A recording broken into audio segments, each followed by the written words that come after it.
Mimi Kasongo saizi hata kesa niambia bibi yangu kuwe deputy president wa Kenya. Naambia bibi tuachane naye kabisa. Ruto anatuangamisha katika hii dunia. Mungu hata Ruto kilala asiamuke tamani. So William Samoei Ruto kuna ubaguzi. Naambia huyu jamani mkabila. Tunaenda kupika kura ya kuondoa hii serikali hii ya Kasongo hii. Hakuna kitu yote William Samoei Ruto is doing in this country isipokuwa kudanganya wananchi na mauongo.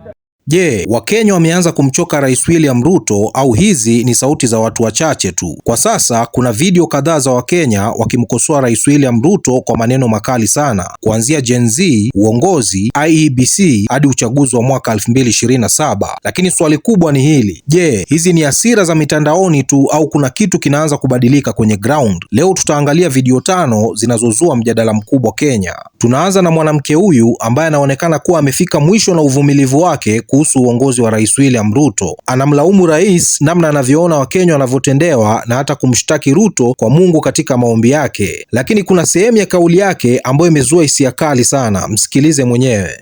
Wacha niambie Yesu, wacha niambie Mungu aliye mbinguni aliyeumba huyu Ruto. Wallahi Mungu wewe uliumba mbingu na nchi.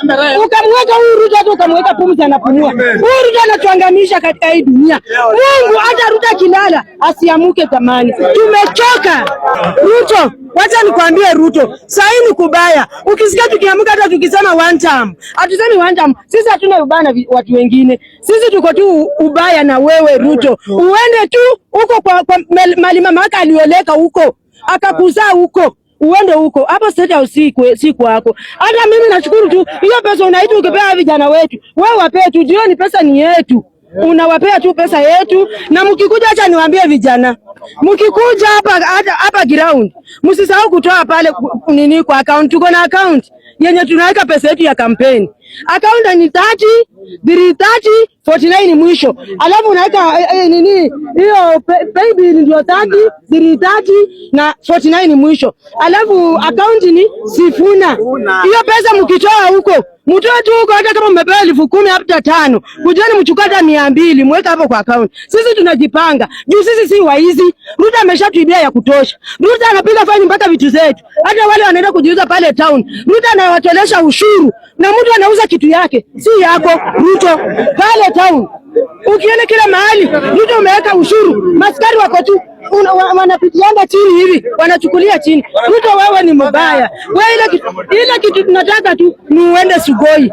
Hiyo ni kauli kali sana, lakini tuangalie mtu mwingine ambaye anaunganisha uongozi wa Ruto na swala la Gen Z. Jamaa huyu ana ujumbe mzito sana kwa Rais Ruto kuhusu Gen Z na wale waliopoteza maisha katika maandamano. Pia anagusa maisha ya familia ya rais na anauliza swali ambalo limezua mjadala mkubwa. Msikilize. Mimi Kasongo saizi hata kesa niambia bibi yangu kuwe deputy president wa Kenya.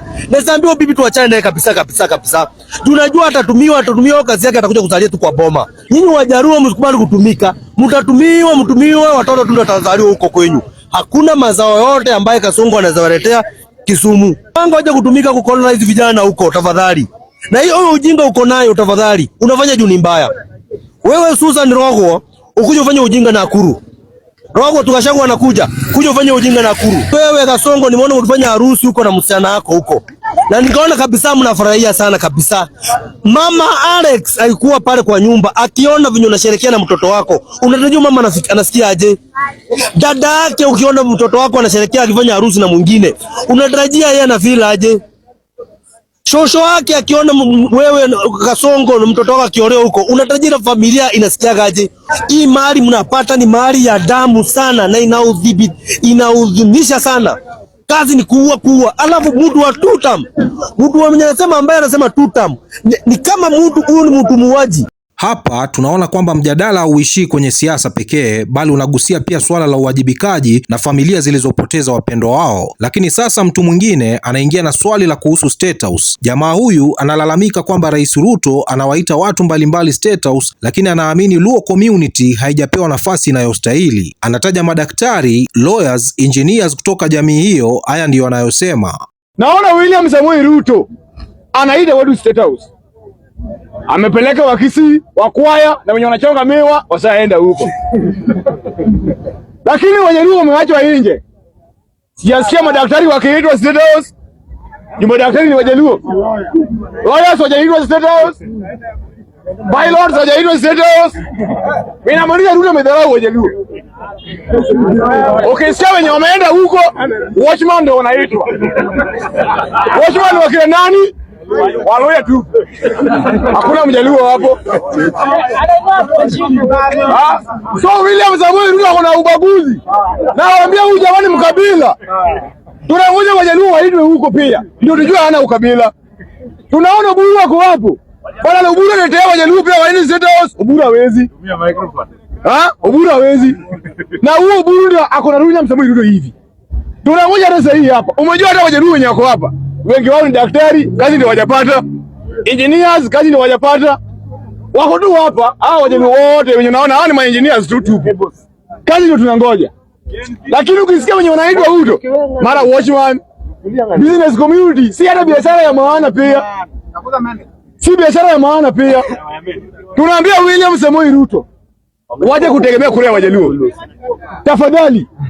Hapa sasa tunaingia swala la representation, lakini video inayofuata inahama kutoka State House hadi IEBC kwa uchaguzi wa mwaka 2027. Mwanamke huyu ana ujumbe maalum kwa mwenyekiti wa IEBC Erastus Ethekon, ambaye anamtaka awe mwaminifu kwa Wakenya wakati wa kutangaza matokeo ya uchaguzi wa mwaka 2027 na kuhakikisha mshindi halali anatambuliwa. Msikilize mwenyewe.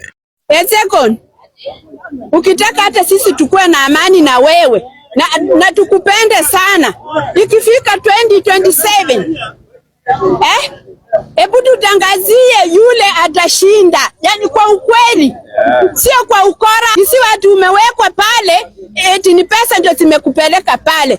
Hebu fanya haki ya wananchi wa Kenya. Mwenye atashinda ikuwe ni umbwa, ikuwe ni nguruwe, ikuwe ni nini, tangaza huyo mtu mwenye ameshinda. Na kama sio hivyo, Ethekon, Chebukati saya anakulia hiyo pesa wa 60 milioni wapi? Anakulia kwa mchanga sai. Tunaenda kupiga kura ya kuondoa hii serikali hii ya Kasongo hii serikali wapenda binafsi yao. Huo ni ujumbe unaogusa moja kwa moja uchaguzi wa mwaka 2027, lakini bado kuna video nyingine, na huyu naye ana ujumbe wake kwa mashabiki wa Tutam. Jamaa huyu anayejulikana kama Godhe wa Mugodhe anaingia moja kwa moja kwenye mjadala wa Ruto na supporters wa One Term. Anadai kwamba kitu ambacho Rais Ruto anajua zaidi ni kusema uongo. Haya ndiyo maneno yake. Nyinyi watu mnaimba Tutam, mnashinda Tutam, serikali inafanya kazi. Mimi kitu ambacho Ruto anafanya maana mimi sijaona. Na kama umeona uniambie muona.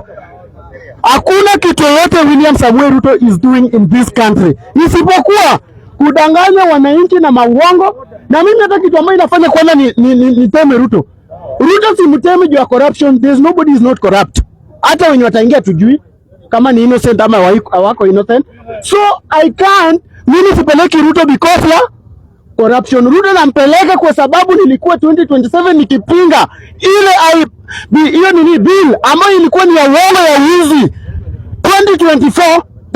Hiyo ni inafanya nipeleke Ruto nyumbani kwa kuwa vijana. Usai anasikia raha wakati mtoto wake ameolewa na Tanzania huko mahali ameenda kuficha pesa na huko kijana ambaye tujui.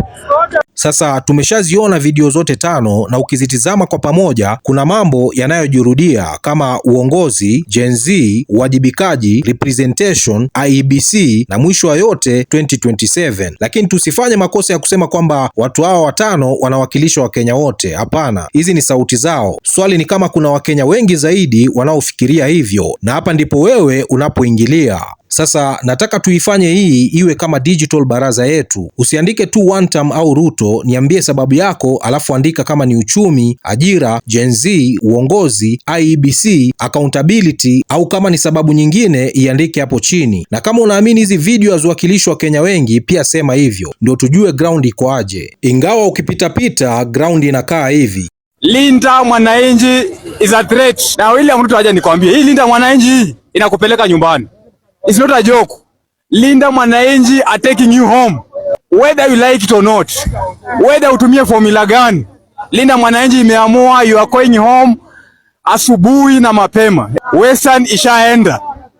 Mlima ishaenda kwa sababu Rigathi Gachagua ametuhakikishia 100% mlima ishaenda. Ngome ya Mlima ishaenda, Western ishaenda, hizo ni almost 9 million votes ishaenda tayari.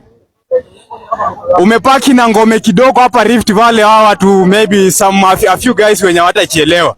Kura ni hesabu, kura ni numbers, numbers ndio tunaita statistics. Ukipiga hesabu ya Western Mulembe Nation saizi wako na 3 million votes intact. Ukipiga hesabu ya Mlima saizi wako na 4 million votes intact.